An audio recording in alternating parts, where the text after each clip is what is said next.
Rekord sissa ta' każijiet f'pajjiżna fl-aħħar 24 siegħa hekk kif 52 persuna irriżultaw pożittivi għal coronavirus. Bit-total ta' każi jitla l-293.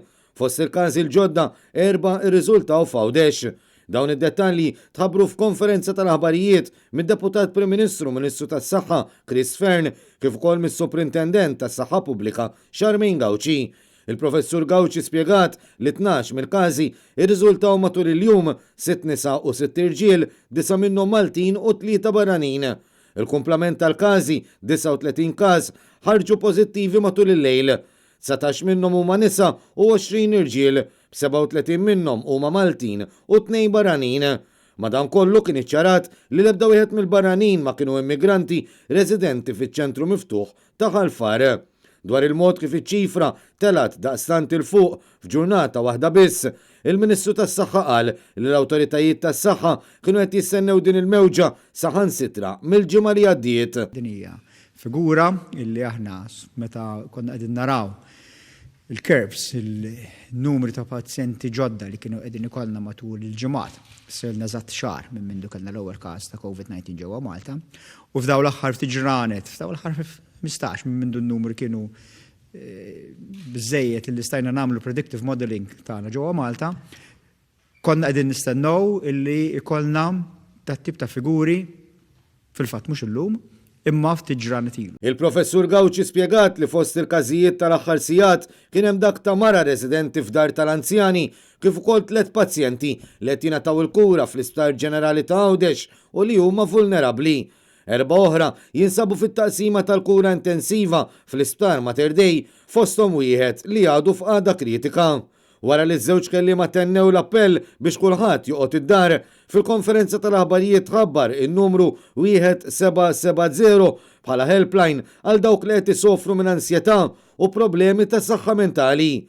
Kienu mnedija wkoll żewġ helplines oħra għall-impjegati mediċi 2545 1111 għal ħaddiema fl-Isptar Mater Dei u fl-Isptar Boffa u 2364 5002 għal bqija tal-impjegati tas-saħħa. Sa dan it-tant ikomplu nuqqas taqbil fost l-ogħla żewġ karigi fil-Gvern dwar x'linji gwida għandhom ikunu segwiti mill-poplu, għax fil-waqt li d-Deputat Prim Ministru u s-Superintendent tas-Saħħa Pubblika qed ikomplu jtennu biex in-nies ma joħorġux jekk mhux għal bżonn, il-Prim Ministru Robert Abela qed jibqa' jinsisti li n-nies għandhom joħorġu. Fl-aktar każ riċenti il-ħadd li għadda, Abela reġa' tenna li mhux il-każ li wieħed jibqa' ġewwa. Dil-mentalità li qisu bil-forsi rridu noqogħdu ġewwa 24 siegħa, le. U ġimgħa biss qabel saħansitra tax jifhem li jrid igawdi s-sajf, dan meta l-poplu kollu u inkwetat fuq kwistjonijiet ta' saħħa ferm aktar serji. Obdu r-regolamenti kollha għaliex ma rridx li tħarbtu lis-sajf. Mis-sosi minn Net News għal darb'oħra Fern reġa' ħeġġeġ lin-nies biex isegwu biss il-pariri tal-awtoritajiet tas-saħħa. ċari illi wieħed joħroġ biss għall-affarijiet essenzjali.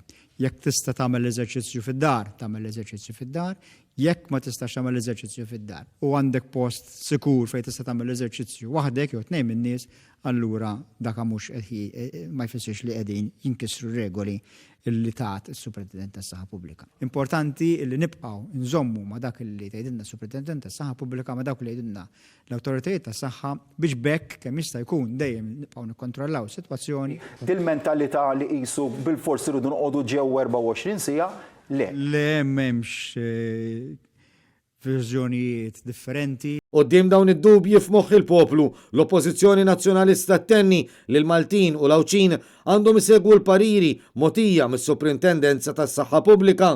F'dan il-kuntest, hekk kif it-tlieta tfakkar il-Jum Dinji tas-Saħħa, il-kap tal-Partit Nazzjonalista Adrian Delija fuq Facebook irringrazzja lil dawk kollha li qed josservaw l-appelli tal-awtoritajiet tas-saħħa billi joqogħdu fid-djarhom. Fil-waqt li sellem ukoll lil ħaddiema kollha għall-ħidma sfiqa tagħhom f'dan iż-żmien diffiċli u esprima l-fiduċja tiegħu li flimkien nelbu din l-isfida.